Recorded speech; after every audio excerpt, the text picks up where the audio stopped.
ദീപാവലി നാളെയും ഇന്നലെയായിരുന്നു ധൻതേരസ്. അപ്പോൾ നമുക്കിവിടുത്തെ ദീപാവലി കാഴ്ചകളൊക്കെ ഒന്ന് കാണാം. ധൻതേരസ് ഡേ എങ്ങനെയാണെന്നൊക്കെ നോക്കാം. ദീപാവലിക്ക് 2 ദിവസം മുന്നേ ഇവിടെ നോർത്ത് ഇന്ത്യയിലൊക്കെ ധൻതേരസ് എന്നും പറഞ്ഞിട്ടുള്ള ഒരു ദിവസമുണ്ട്. ആ ദിവസമാണെങ്കിൽ പുതിയ സ്വർണം, പുതിയ ഡ്രസ്സ്, പുതിയ പാത്രങ്ങൾ, ഇങ്ങനെ പുതിയ പിച്ചള പാത്രം ഇതൊക്കെ വാങ്ങിയും എന്നുള്ളതാണ് എൻ്റേതായ വിശേഷത. ഇത് നോക്കിയേ, അവിടെ ഇതൊക്കെ രംഗോലി ഉണ്ടാക്കാൻ വേണ്ടിയിട്ട് ഉപയോഗിക്കുന്ന സാധനങ്ങളാണ്. വിളക്കുകളൊക്കെ ഉണ്ട്, ദീപാവലി വിളക്കുണ്ട് കത്തിക്കാനുള്ളത്. നമുക്കിനി മറ്റേ സൈഡിലേക്ക് പോകാം. വീട്ടിലിരുന്നപ്പോൾ ഞാൻ വിചാരിച്ചു എന്നാൽ കുറച്ചൊന്ന് പുറത്തോട്ടൊക്കെ ഒന്ന് ഇറങ്ങി ലൈറ്റൊക്കെ ഒന്ന് കണ്ടിട്ട് വരാമെന്ന്. അങ്ങനെ പുറത്തിറങ്ങിയതാണ്. അയ്യോ, ഒരു രക്ഷയില്ല, എപ്പോൾ തിരക്ക്. എല്ലാ ഷോപ്പിലും കംപ്ലീറ്റ് ആൾക്കാരാണ്. ഇതുപോലത്തെ പ്രത്യേക കൾച്ചറാണ് കേട്ടോ അത്. ഛത്തീസ്ഗഡികളുടെ അവിടുത്തെ അവിടുത്തെ ചൂലും നെൽക്കതിരൊക്കെ നമ്മുടെ വീട്ടിലെ ദീപാവലിക്ക് പുതിയ നെൽക്കതിർ വാങ്ങിച്ചിട്ട് അതിനുമായിട്ട് അവർ വിൽക്കാൻ വെച്ചിരിക്കുന്നത്. ഇത് കണ്ടോ, നല്ല വിളക്കുകളാണ്. നല്ല പല തരത്തിലുള്ള വെറൈറ്റീസ് പൂജാദ്രവ്യങ്ങളൊക്കെയാണ്. സാധനങ്ങളാണ്. ഇത് പാത്രങ്ങളാണ്, കണ്ടില്ലേ.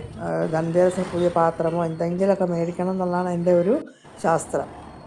തുണിക്കടകളാണ് എല്ലായിടത്തും ഒരുപോലെ, ഭയങ്കര തിരക്കാണ്. അതിൻ്റെ വില ഇത്രയും കൂടിയിട്ടും സ്വർണ്ണക്കടകളിലൊക്കെ നല്ല തിരക്കുണ്ട്. നമ്മുടെ നാട്ടിൽ ഓണത്തിന് ഉത്രാടപ്പാച്ചിൽ എന്ന് പറയുന്നില്ലേ, അതുമാതിരിയുള്ള ഒരു പാച്ചിലാണ്, ഓട്ടപ്പാച്ചിലാണ് ഇവിടെ ചെയ്യുന്നത് ആൾക്കാർ ദീപാവലി ആഘോഷിക്കാൻ വേണ്ടിയിട്ട്.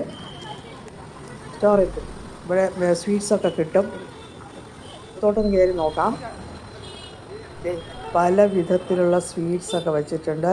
ഗിഫ്റ്റ് പാക്കറ്റുകളൊക്കെ വെച്ചിട്ടുണ്ട്. നമുക്കൊന്നും ഗിഫ്റ്റ് പാക്കറ്റുകളാണ്. അകത്തോട്ടൊന്ന് കയറി നോക്കാം നമുക്ക്.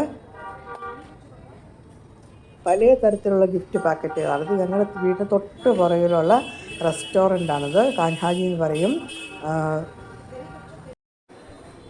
ഈ സെക്ഷൻ സ്വീറ്റ്സിൻ്റെ വെറൈറ്റീസാണ്. എന്ത് രസമാണ് കാണുമ്പോൾ നമുക്ക് നമ്മുടെ ഡയബറ്റീസൊക്കെ ഓർമ്മ വരും. അവിടെ കാണാത്തമാര് തിരിച്ചിഞ്ഞ് പോരും വീട്ടിലേക്ക്, അത്രയേ ഉള്ളൂ. വെള്ളം ഇതൊക്കെ കണ്ടു കഴിഞ്ഞാൽ കേരളത്തിലെ ഓണം മാതിരിയാണ് ഇവിടെ ദീപാവലി എന്ന് പറയുന്നത്. ആൾക്കാരൊക്കെ ഒരു സ്റ്റേറ്റ് വ്യത്യാസമൊന്നും ഇല്ലാതെ എല്ലാവരും ഒരുപോലെ ആഘോഷിക്കുന്നുള്ളതാണ് ഇവിടുത്തെ ദീപാവലിയുടെ ഒരു പ്രത്യേകത. അതും ധൻതേരസ് ദിവസം എന്ന് വെച്ച് കഴിഞ്ഞാൽ ഭയങ്കര ഒരു തിരക്കാണ്, ഓട്ടപ്പാച്ചിലാണ്. ആൾക്കാരിത് മേടിക്കാനും കൊടുക്കാനും, ആൾക്കാർക്ക് ഗിഫ്റ്റ് കൊടുക്കാനും എല്ലാം